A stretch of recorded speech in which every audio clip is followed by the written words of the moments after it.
Dalam bahagian ini, kita akan bincangkan dapatan kajian tentang penggunaan para bahasa dalam kalangan mahasiswa yang terbahagi kepada 5 bahagian, iaitu nada, kelajuan percakapan, intonasi, kenyaringan dan kelantangan suara. Berikut merupakan video temu bual bersama responden yang pertama dalam bahagian nada. Nada ni macam tinggi rendahnya suara dalam sesuatu perbualan. Contohnya macam nada serius kita gunakan untuk ceritakan sesuatu perkara yang serius lah. Dia ada nada tinggi dan juga nada rendah. Jadi soalan yang pertama dalam tajuk ini, pernah tak awak gunakan nada mesra dalam perbualan seharian awak? Kalau ada pernah, boleh bagi contoh tak? Boleh. Saya pernah menggunakan bahasa nada mesra dalam perbualan saya. Contohnya ketika saya nak berbual dengan orang yang lebih tua atau ibu bapa saya. So, saya perlu hormat mereka, jadi saya kena gunakan bahasa nada yang mesra dan lembut. Contohnya kalau kita bercakap dengan mak bapak kita, kita tak boleh guna nada yang terlalu tinggi dan terlalu rendah. So, setakat yang mereka dengar saja. Sesuai lah orang kata. Analisis data bagi soalan yang pertama, responden 1 dan responden 3 memberikan jawapan yang sama, iaitu mereka pernah menggunakan nada yang mesra ketika berbual dengan orang yang lebih tua ataupun orang-orang yang terdekat seperti ibu bapa dan juga rakan-rakan. Manakala responden yang kedua pernah menggunakan nada yang mesra ketika dia hendak bertanyakan khabar ataupun bertanyakan sesuatu soalan. Hal ini dapat kita simpulkan bahawa dengan menggunakan nada yang mesra ini, kita akan dapat menunjukkan rasa hormat dan mengekalkan hubungan silaturahim antara satu sama lain. Bagi soalan yang kedua berkenaan dengan nada sarkastik, ketiga-tiga responden memberikan jawapan yang sama, iaitu mereka pernah menggunakan nada yang sarkastik ketika berbual dengan rakan-rakan mereka. Contohnya, mereka hanya menggunakan nada sarkastik ketika memerli sahabat mereka dengan tujuan untuk bergurau. Soalan yang ketiga ialah tentang fungsi nada dalam perbualan. Ketiga-tiga responden memberikan jawapan yang berbeza.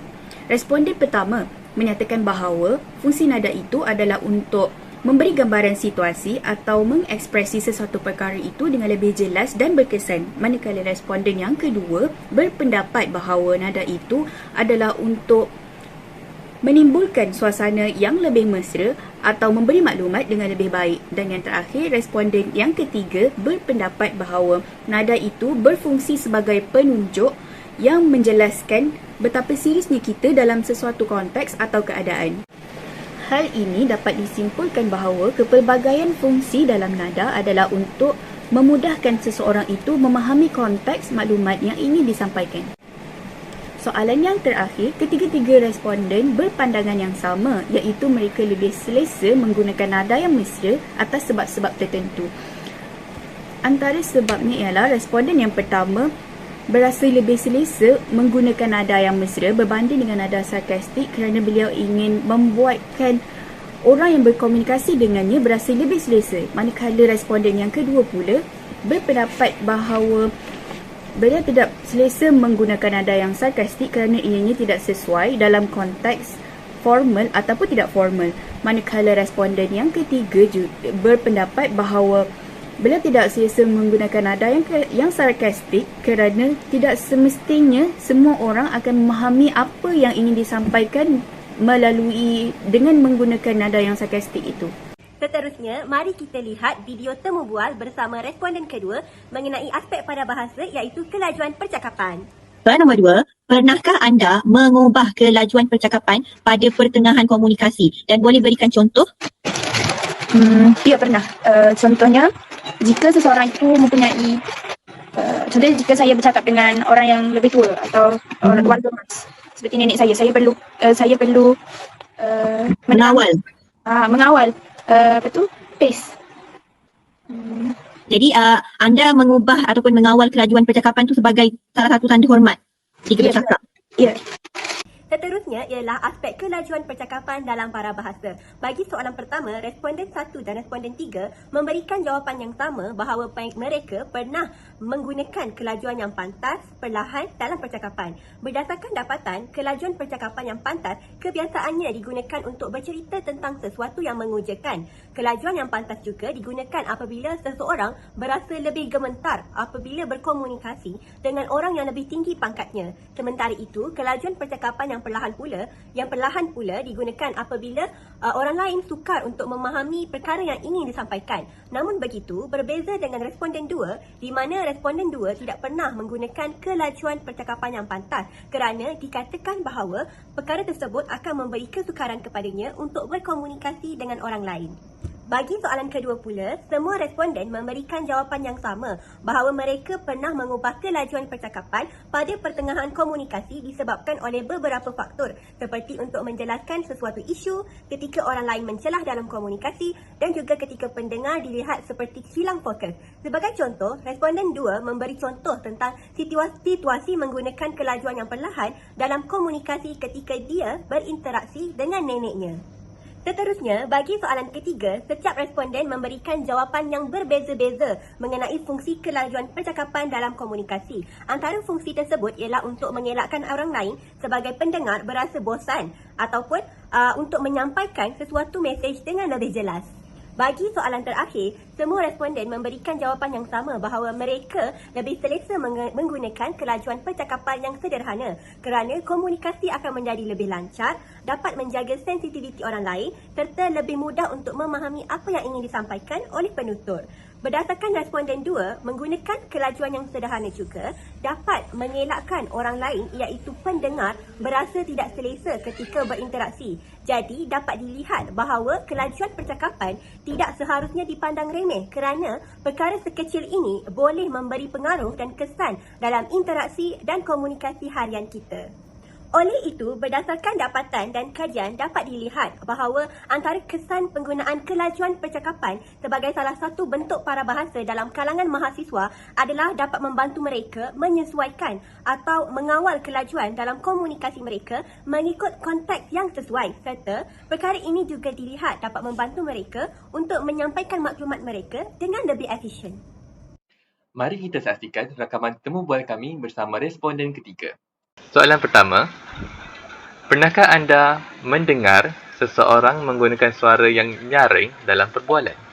Pernah, dan selalunya kalau orang yang guna nada yang nyaring ni mungkin topik yang dibualkan tu mungkin waktu tu dia dalam keadaan marah ke ataupun dalam keadaan dia sedang emosi lah orang cakap.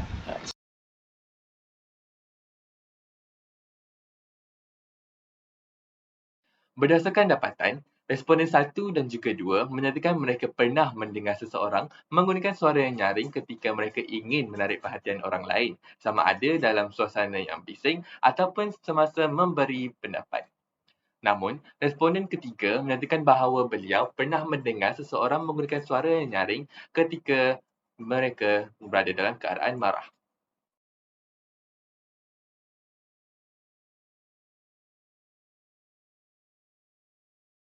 Seterusnya, berdasarkan data temu bual yang diperolehi, ketiga-tiga responden menjawab bahawa mereka pernah menggunakan suara yang nyaring sewaktu berkomunikasi. Responden 3 menyatakan beliau telah menggunakan suara yang nyaring sewaktu menyampaikan sesuatu, contohnya semasa marah dan tidak puas hati.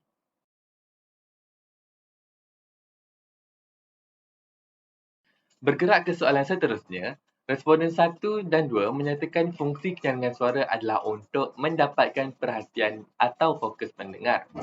Responden ketiga pula mempunyai pandangan yang berbeza, iaitu fungsi kenyaringan suara adalah untuk menunjukkan seriusnya sesuatu keadaan tersebut.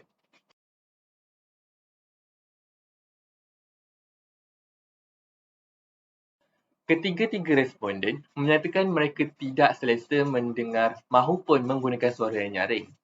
Hal ini adalah demikian kerana responden 1 berpendapat suara yang nyaring boleh mendatangkan suasana yang tegang.